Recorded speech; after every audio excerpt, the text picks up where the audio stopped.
Yo Yoda guys, how's it going? And this is my movie review for the movie Shang-Chi and the Legend of the Ten Rings. Now I know some people pronounced it Shang-Chi, and I'm pretty sure that's who the directors called it, but I'm gonna go with Shang-Chi. That's just the way I like to say it. Okay, so let's just get right into this. Now I thought this movie, it was good, but it was bad for a Marvel movie. It was a really good movie, but it lacked really certain things that I love to see in Marvel movies.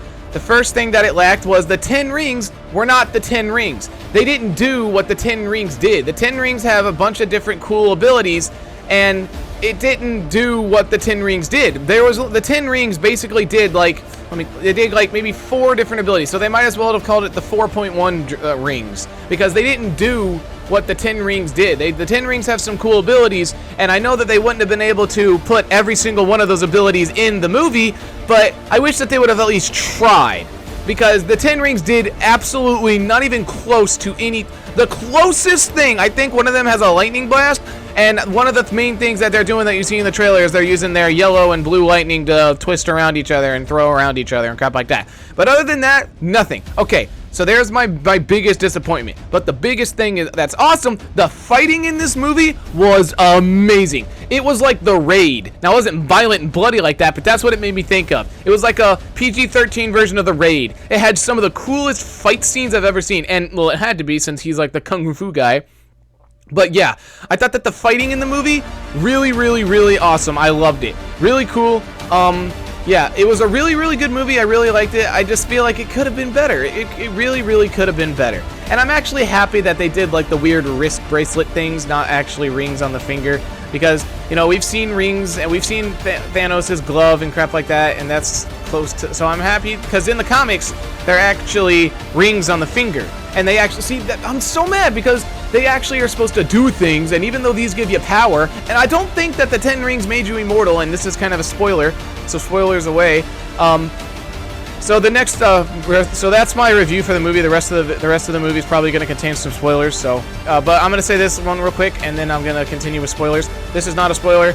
Katie, his friend, she was hilarious. She was absolutely hilarious. She was really cool, and I loved watching Katie and Shang-Chi bond and mess around with each other. It was a really cool scene, and they were really close, and it was a really good. I just really liked the connection between those two, and she was hilarious. She was really funny. Okay, now click off the video if you've yet to see it, and if you have, continue. I'm gonna give you into some spoilers. Okay, here we go. I think that the big bad, his dad, he was really decent. He was decent.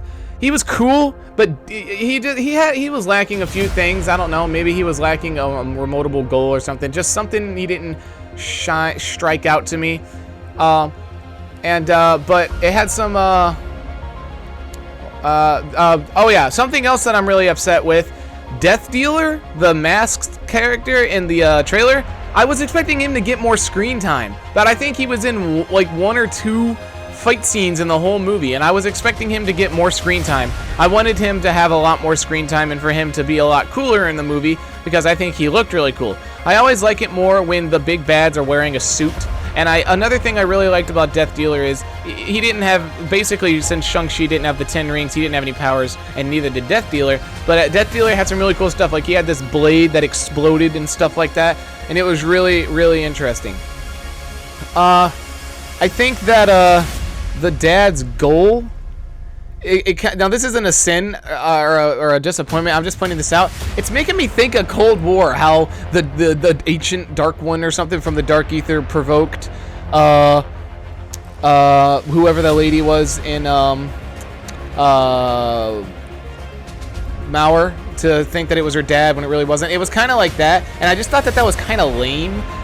Because, so this is where I get into spoilers, obviously, because I've already said that 1,000 times and I'm going to shut up.